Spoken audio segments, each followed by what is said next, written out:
बिहार विधानसभा चुनाव 2025 में बीएसपी की जीत किसी मसालेदार फिल्म के साइड हीरो की तरह रही। शांत, कम चर्चित, पर क्लाइमैक्स में सभी को चौंका देने वाली।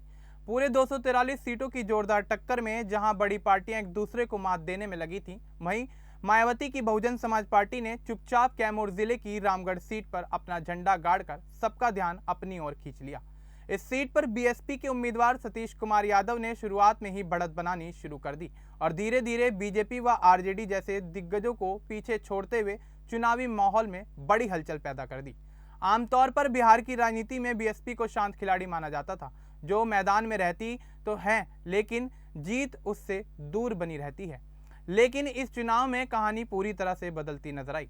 मायावती की पार्टी ने पहली बार इतने आक्रामक ढंग से पूरे 243 सीटों पर उम्मीदवार उतारे, जिससे पता चलता है कि वे दलित, अति पिछड़ा और वंचित वर्गों में अपनी पकड़ दोबारा मजबूत करना चाहती हैं। रामगढ़ के सामाजिक समीकरण भी बीएसपी के पक्ष में गए, क्योंकि यह इलाका यादव, दलित, कोयरी और कुशवाहा वोटरों का मिश्रण है और बीएसपी ने सतीश कुमार यादव जैसे स्थानीय प्रभाव वाले उम्मीदवार को उतारकर सबसे बड़े वोट बैंक पर सीधी तरह से चोट मारी है।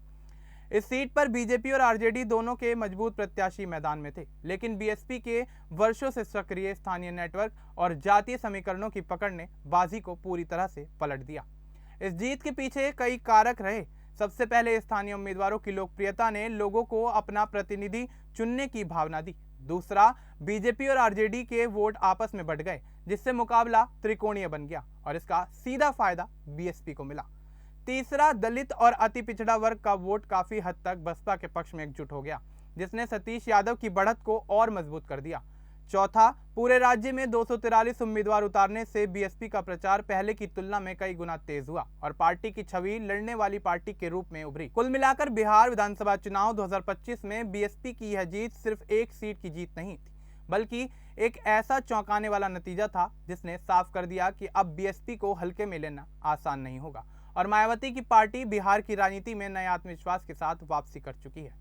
इस वीडियो को लेकर आपका क्या कुछ कहना है, आप हमें कमेंट बॉक्स में जरूर बताएं। बाकी इस तरह की और अपडेट्स के लिए हमारे चैनल को सब्सक्राइब करना ना भूलें। धन्यवाद।